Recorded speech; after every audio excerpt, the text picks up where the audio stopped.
get reaction now from Constellation Research CEO Ray Wang. Ray, good to see you. Thank you for being here. It's just such an amazing experiment that we're going through right now. And with all of the successful businesses he has, it's going to be fascinating to see whether he can turn this around. And he's got so many winds blowing against him on this, but it does seem like he's targeted those people who really veer in absolutely the opposite direction of where he wants to take the company, right?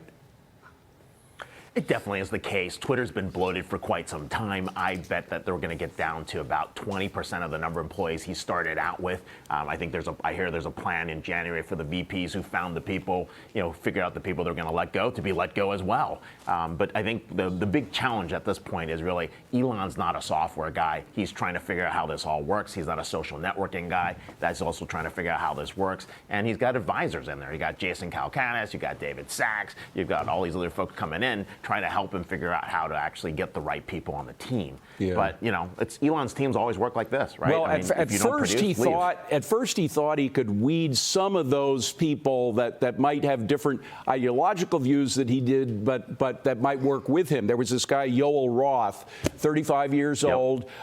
He was one of the guys who was chiefly involved in the censorship of the New York Post story on Hunter Biden. He also called the Trump team Nazis in public.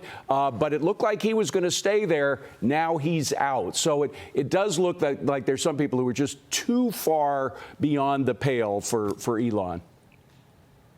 Yeah, there's been a lot of that going on, and I think the challenge, for Elon is really to find the people that are loyal who really do want to make something new. He's tapping in through all his entities, from SpaceX to Tesla, for folks who actually want to come and actually take on this project. And of course, he's going to find some outside talent, because he still attracts a lot of great talent and folks that really want to change the role in terms of an engineering role. Yeah, I gotta ask about advertising, because there is this new movement by the woke crowd to scare off advertisers who want to stick with Elon Musk, and they're called accountable tech. That's their name, and they're trying to really push. And frankly, a lot of these are the same people who were pushing to boycott Georgia when it came out with a lot of very bad, incorrect information. Certainly turned out to be incorrect based on what happened with the last election about the Georgia election laws. So these are woke individuals, some of whom have wormed their way inside of corporate headquarters in various offices around, and they have a lot of influence. I mean, Coca-Cola, MLB, a lot of corporations followed their suit, even though they were putting out bad information about Georgia. Will they have the same effect against Twitter?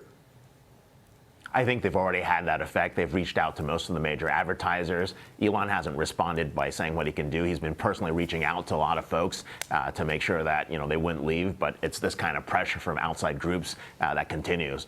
They're trying to actually make sure that Twitter actually conforms to their standards, and they're telling the advertisers to do that. So I think we're going to see that kind of war on advertisers for quite some time. Yeah. And this is not just Twitter. There's going to be more in other tech areas from this group. So Twitter's just the first case. But it's garbage. I mean, a lot of what they say is absolute garbage. It's not just opinion, it's garbage. It's misinformation. And the fact that corporate boards around the country would give them due diligence is just beyond belief. They saw how wrong they were in Georgia. They're probably wrong here as well.